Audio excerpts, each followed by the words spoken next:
lot of you, like me, you knew sin. Boy, did we know sin. But we didn't know righteousness.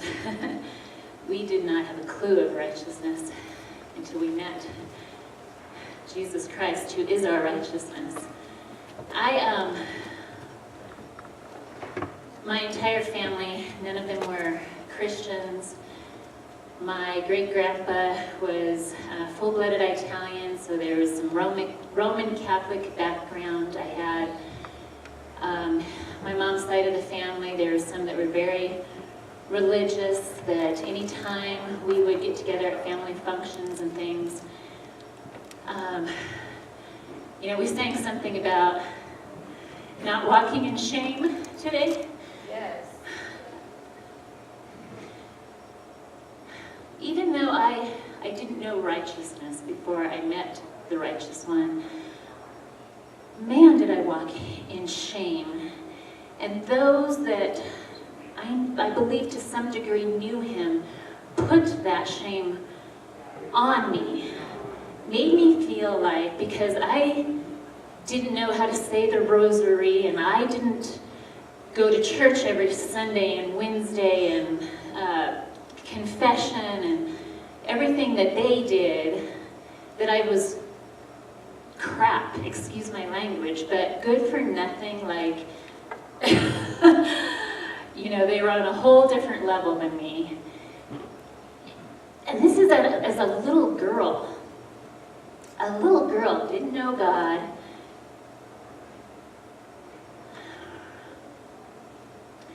Get this idea in my mind that I'm not good enough for him. I believed he existed, had no clue of who he was, believed he existed, because how else would we have everything that we have? Yes.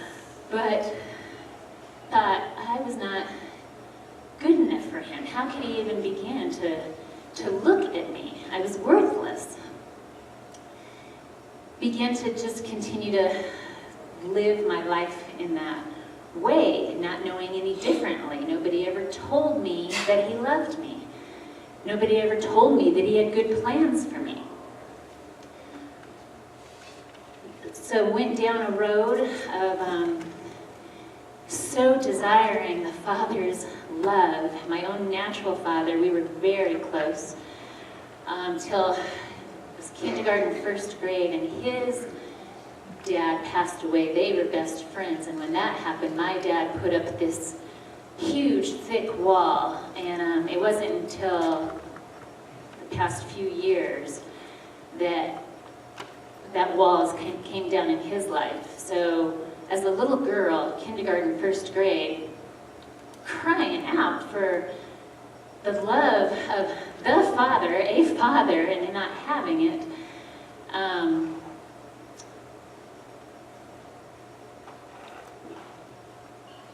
you go looking for whatever attention you can get, and I thought if I couldn't get good attention from him, I'd get bad attention from him. So in elementary school started, my parents smoke and they drank, and I would sneak their cigarettes and I would sneak their alcohol just on my own, just when nobody was looking. I thought that was what it was to be an adult, because they were adults and that's what they did. And so start doing that. Next thing you know, you run into people in school that are doing the same thing. So then you get together and you do it. And you get, can we just, this thing feels like it's joking. Get rid of it off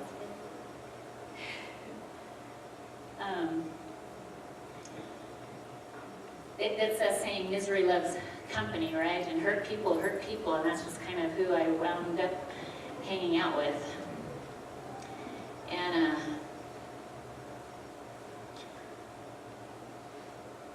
by the time I was in 6th grade, I was getting high every day, being drunk,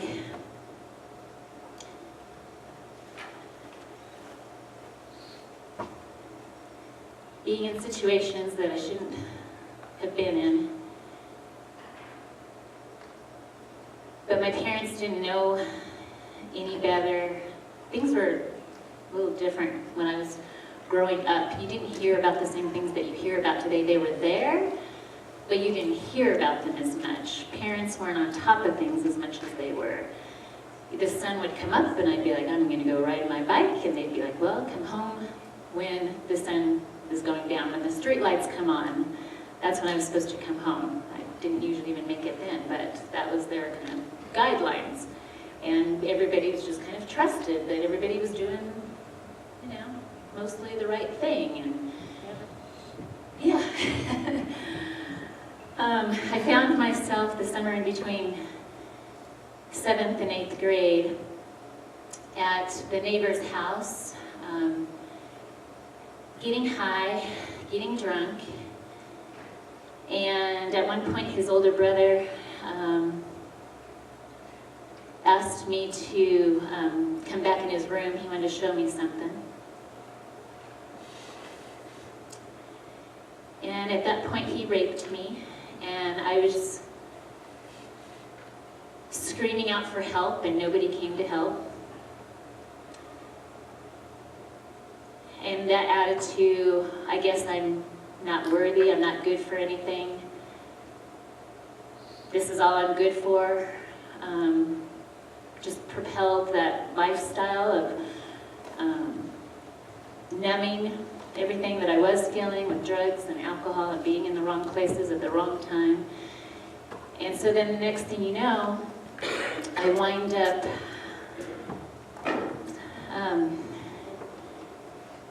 at 15 years old thinking that I was pregnant, and we lived 80th and Wadsworth there in Arvada, and across the street there was a Planned Parenthood. And I had just always heard, again, I didn't grow up in the church, I didn't know any different, I had just always heard that they would give free pregnancy tests, that they helped people in that situation that thought they might be pregnant. And so I had told one of my friends, and she went with me, and sure enough, they gave me a free test, and then they gave me a ton of information, all on abortion, absolutely nothing else. At this point, I just want to share a story. It's called Allison's Story by Sharon Smith. It says, when I arrived for my usual shift,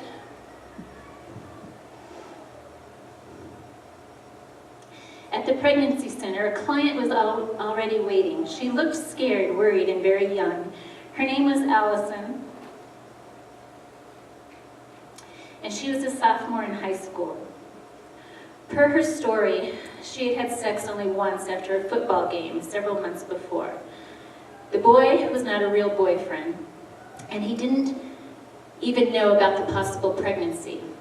Allison was abortion-minded because a baby would not fit into her life plan.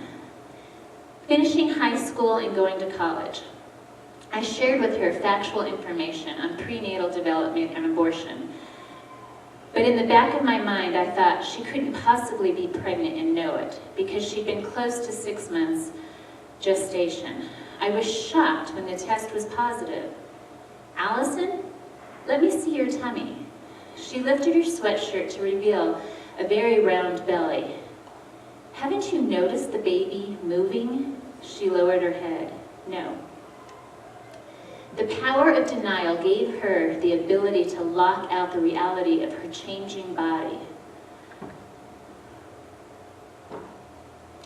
She cried, but was still determined to abort. When I told her about the procedure, she paled and left in tears. At the center, we prayed every day, but Allison did not contact me again. Nearly a year later, a young mom walked in carrying a beautiful baby boy. It was Allison, and she was beaming. Wow, I'm so happy to see both of you. After Allison told her mom about the pregnancy, she provided the support needed to carry the baby to term. Her eyes filled with tears. I'm so glad I have him. Thank you. beautiful story. It's not my story. My story was after finding I was pregnant, and I had told a couple people. Next thing I know, my aunt had made me a doctor's appointment.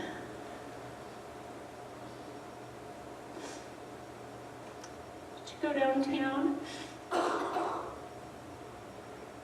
and have an abortion.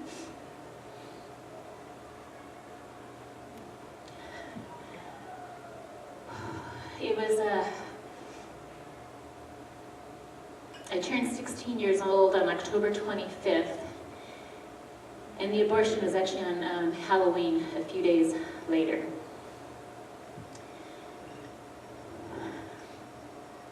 I just told my dad about this just a few years back, because Holy Spirit told me to.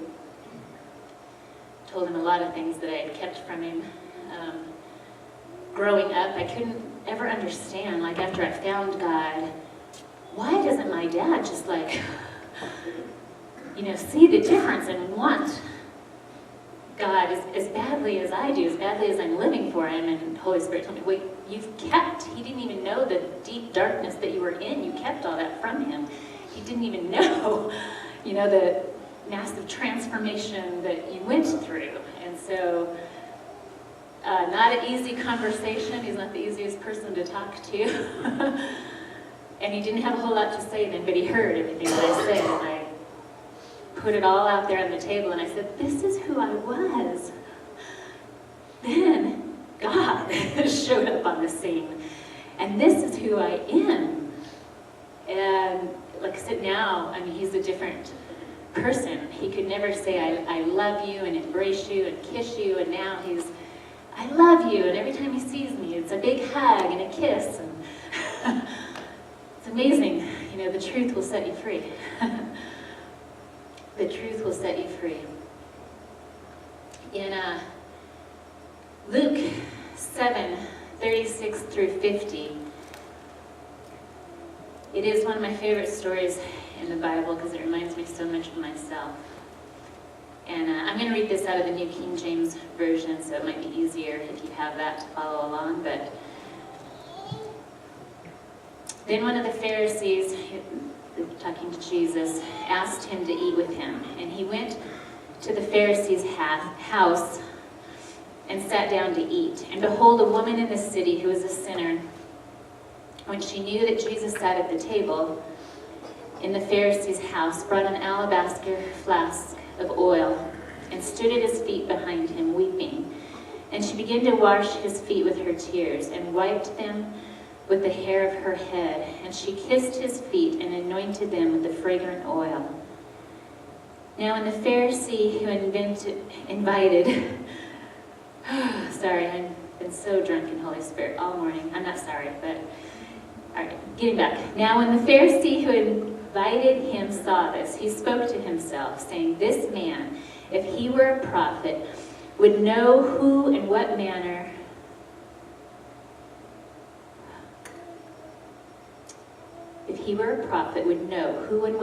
of woman this is who is touching him, for she is a sinner. And Jesus answered and said to him, Simon, I have something to say to you. So he said, Teacher, say it. There was a creditor who had 2 debtors. One owed 500 denarii and the other 50. And when they had nothing with which to repay, he freely forgave them both. Tell me, therefore, which of them will love him more? Simon answered and said, I suppose the one who forgave him more. And he said to him, You have rightly judged.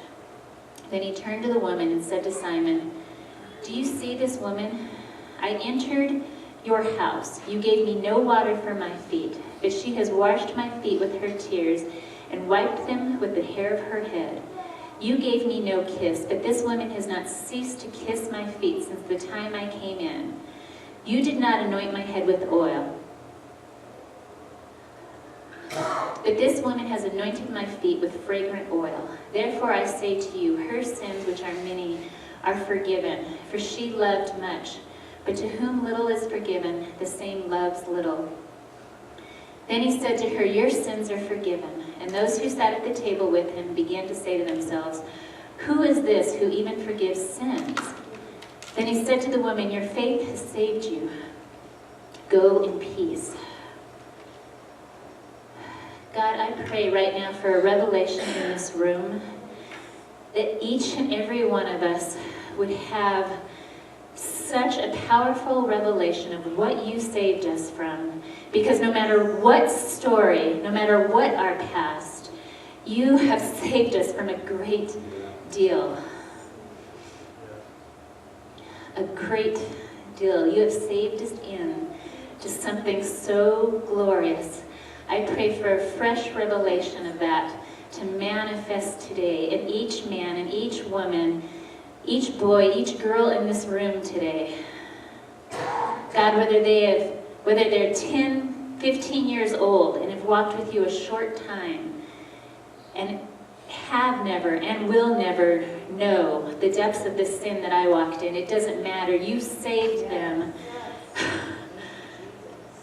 Let them have your saving revelation today. Let them have your saving revelation today. Because when we have that revelation of what his salvation is, who he is, you will love much. You just will. It happens. For 31 plus years now, since I encountered his love, I can't turn it off. I don't want to turn it off.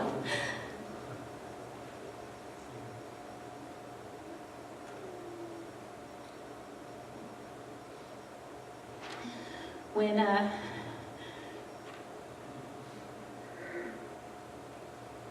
continued to go on, and the drug use and everything that I was into got worse and worse and worse, to the point of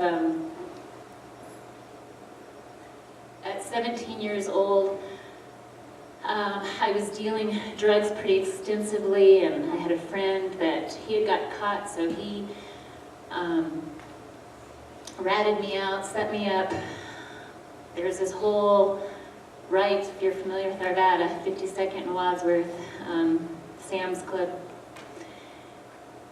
I was set up to sell 250 hits of acid to this undercover cop, and there was cameras and everything. That happened 2 weeks before my 18th birthday. They waited 2 weeks after my 18th birthday to arrest me. I was in my room at my parents' house, alone. They were at work. I was talking on the phone, had my music blasting. Just a normal day, and get this knock on the door, and I go to the door, and I thought it was a salesperson, because it was just like a guy in a suit standing there, and I was like, oh, I'm not going to answer the door, and went back, was talking on the phone, listening to music, and then all of a sudden, two men came through. We had sliding glass doors in the back, and one was dressed in a police uniform, and the other, he was an undercover cop, that's why he had a suit on. But they came in, I was barefoot, and they just said, do you want to put your shoes on? You know, you're being arrested. I got scared. Here's this girl just turned 18 years old, and I'm like, what the heck is going on? I had done so much, I didn't know what I was being arrested for. It could have been a number of things.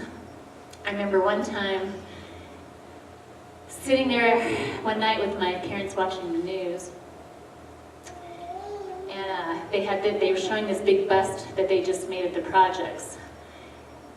And I was like, oh my gosh, don't show my car, don't show my car, don't show my car, because I had been there earlier in the day, and I thought for sure, like, they're going to see my car on the news in this bust, and it's all going to be over with. But they didn't show my car. Thank you, Lord. Although it would probably been better that they found out sooner rather than later. But just another part of redemption's story. A lot of you know it's been quite a process, but Steve and I just found a house. God had been telling us to move closer to the church. Well, our house is right off of 115th and Pecos. The projects that I would always go to get a lot of my drugs, I would go I-70 and get off on Pecos. And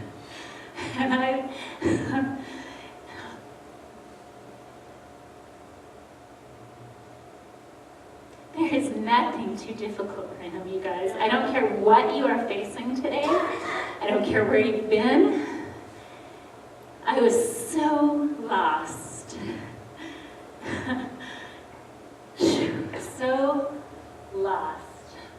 The situations I put myself in, for many times I would go down there, I wouldn't get out of my car, they would come up to my car, we would make the exchange and I would leave. But then it got to the point they'd say, you know, come inside because of the amount I wanted to buy. And then I'm like walking in, this teenage girl, all alone, walking in, it freaks me out now to think about it, walking into these houses and the projects, buying all these drugs. Like, man, the enemy had me in his grips. I was his puppet and he was pulling the strings, and craziness. But, so I get arrested. My parents come home from that work that day, and they find out because the neighbors come over and they tell them, what happened to Christie? And they're like, what do you mean, what happened to Christie? And they're like, well, we saw her, the police came, and they put her in the back of the car today, and they arrested her. So they find this out from the neighbors. I'm calling them later on from jail. I couldn't hardly talk. I was crying so hard. I'm up in the Arvada Police Department in this disgusting, tiny little... Why did they have it painted hot pink? And it was filthy, dirty. I don't know. You know, you look at things now and you're just like, what in the world? But I was in this little, tiny, bright, hot, pink, filthy cell. And then they let me call them. And that was the first wake-up call for my parents. They were walking in a whole lot of denial up to that point. They had no idea the amount of trouble that I was in and the amount of addiction that I was in.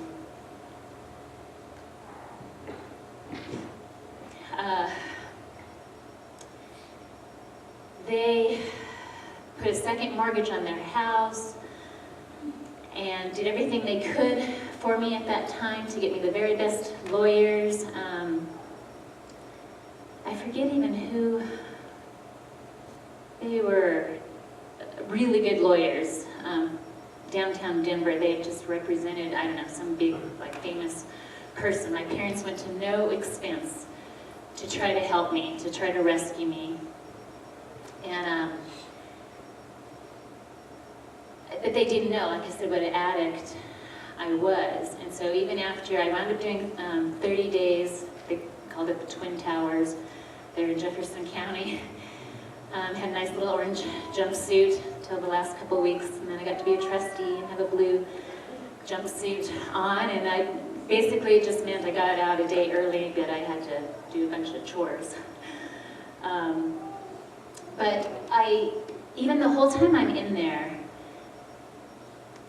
I'm thinking, I'm gonna get out and I'm gonna party. I'm talking to my friends on the phone in the jail, and I had two really close friends, Susan and Heidi, and I would call Susan and she would play Janis Joplin and Jimi Hendrix and music that I loved at the time on the phone, and she'd go jump in the shower and I would just be on the phone there in the jail, like listening to music because you didn't have any. And my mom, when she came to pick me up, I told her I had left a case of beer in the refrigerator. And every time I talked to my mom, I'd say, you haven't drank that, have you? Or my dad hasn't drank it, right? Because I want that when I get out. That's mine. I bought that. She's like, we haven't drank it. I said, okay, so when you come to pick me up, Susan and Heidi are going to come with you, and you're going to bring that case of beer. She didn't know the Lord back then, you guys. She was doing the best she could. She brought them, and she brought the beer. And you're talking golden to Arvada. The beer was gone. I downed one after another, after another, after another. I didn't know how else to live. And I was on probation for 2 years. But I was an addict. I couldn't stop. So I'd go into my probation appointment, and they would do a UA, and they would come up dirty, dirty, dirty, dirty. I couldn't, even though I know I had 34 years of prison hanging over my head, I couldn't stop using. I couldn't stop drinking. I didn't know how else to live. That's what I'd been doing since I was in elementary school. And so I came down to the point, they were looking at putting me in Synacor or Pier 1 for 1.5 to 2 years. They were some pretty hardcore drug and alcohol programs that were going on in Jefferson County back then. I don't know if they still are or not, but I went to an intake appointment at Pier 1. My mom went with me. And that's when her freak out moment was, because they were asking me how much I was doing and what I was doing. And I was tired of hiding. And so I listed off everything that I was doing and how much I was doing. And I thought my mom was going to fall out of her chair. And then they were talking about, you know, I'm going to be locked up for a couple years. And on the way home, all I kept saying was, I will not be locked up for a couple years. I will go to Mexico. I will not. Again, this scared little girl was like, no, I am running. I'm not getting locked up in one of these places. Well, through a series of events, I found out about a program at the Colorado State Mental Hospital called the Circle Program. And as long as you had something, it was drug and alcohol, but you also had to have something mental going on. Well, I had tried to end my life multiple times because I didn't know God. I didn't know why I was here. I had absolutely no hope. I just wanted to die. So I tried to cut my wrist. I tried to OD. And so that qualified me to get into this program.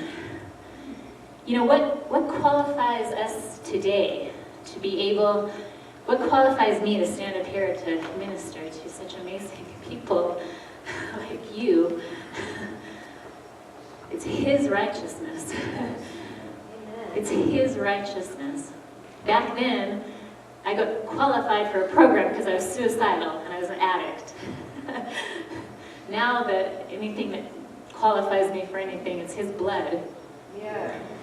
It's His blood.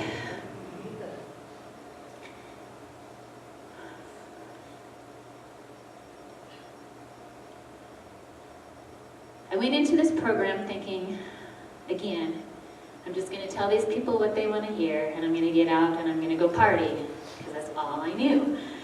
And it was supposed to be 3 months, and after 3 months, he said, you're not going anywhere. You still don't understand that you have a problem. And I was like, no, I don't. I'm perfectly fine. Just let me out of here. So it took 5 months. It's towards the end of that, coming up to 5 months, that I was like, listening to these other people talk in these groups, and I thought, all right, maybe I have a little problem. Maybe a little minute issues here and there.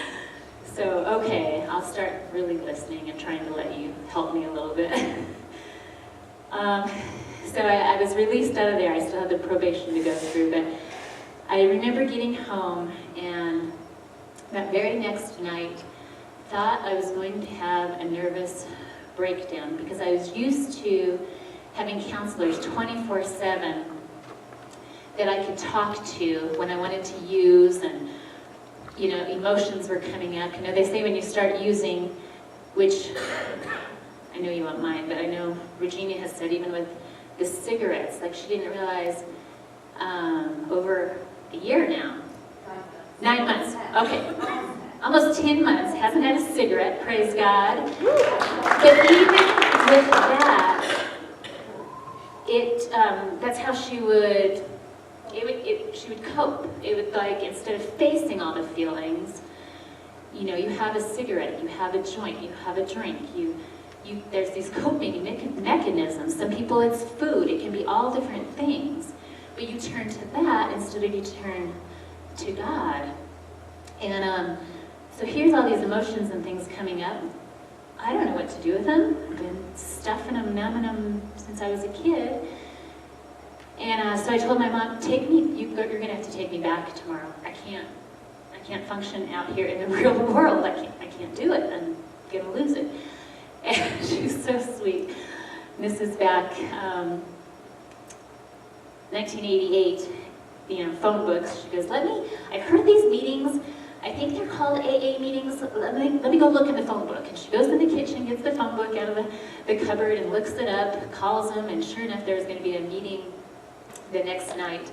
Actually, at the Lutheran church where my parents got married, up in Arvada, Peace Lutheran Church. She's like, just hang on till then. And then maybe she was at a loss. She's like, maybe somebody there can help you. She didn't know what to do. She'd never walked through the walk that I had walked through, And so sure enough, I go there and I walk in and there's Steve. That's where we met. Here's this mess of a person walking in this room. I'm going to lose it, or somebody better help me. And there he is. And he had just got out of treatment that he had checked himself into. He didn't have to go down that same road of a bunch of prison hanging over his head, but he was tired of living the way that he was living. He had a little boy from a previous marriage that he just looked at him one day and said, I got to get my act together. I can't have this little boy growing up like this. And so he checked himself into a program. But so he actually asked for my number, and I didn't want to give it. I had just broken up.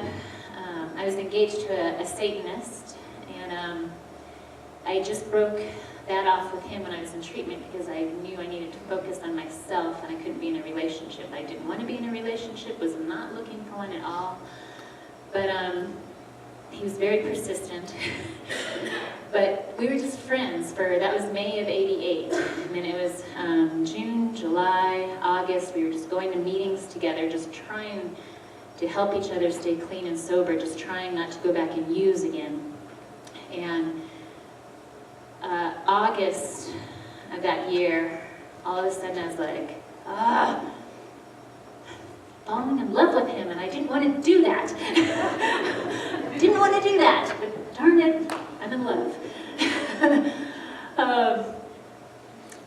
Again, we didn't know God at the time, and we began to pursue, something beyond friendship at that point. But then September of that year, his aunt and uncle that had been praying for him for 5 years and kept inviting him to church and stuff, he finally went. It was the end of September of that year. And I didn't know, I think I was at work that day, but I went over to his house later on, and the person that I used to know, yeah, talk about gone, 6 feet in the ground, buried, like never seen him again. All he wanted to do was read the Bible. And I didn't go to church. I didn't know what had happened. I was just like, huh? You want to read the Bible? Okay. I was curious, so I hung around. I'm like, let's read the Bible. All right. Now, when I was engaged to the Satanist, he kept wanting me to read the Satanic Bible. But praise God, there's just something, now I know, not something, but I know God is keeping me from that. I was always just like, no, that's okay for you. I just don't want to read that. But then when he said, let's read the Bible, I was like, all right, sure. Let's read the Bible. December of that year, he invited me to come watch his cousin in a Christmas program. And that was the first time in my entire life that I ever heard the good news, that I ever heard the gospel.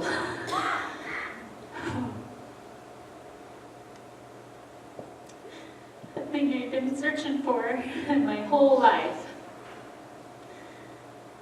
Not only did Jesus exist,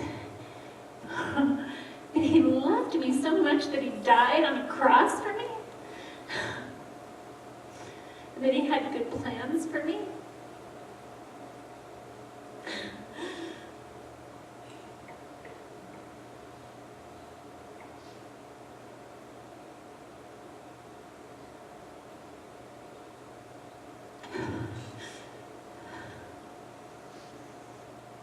Then I knew why he came back that day.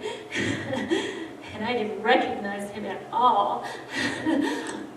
Because that same thing happened to me that day. Amen. The transforming power of God met me right then and right there, and he's never let go. No matter where you're at, no matter where any of your family members are at, I'm telling you there is hope today, that he is big enough, he is great enough. Yes.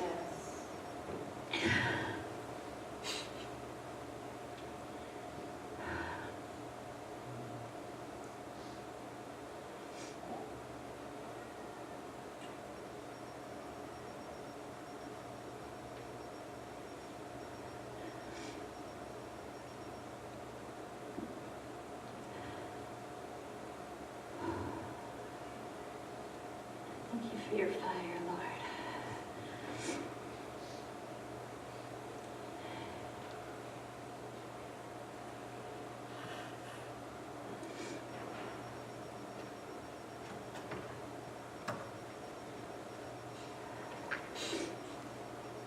Thank you for your passion, Lord.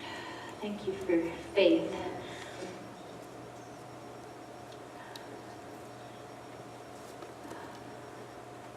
Thank you, God. Every perfect gift is from you.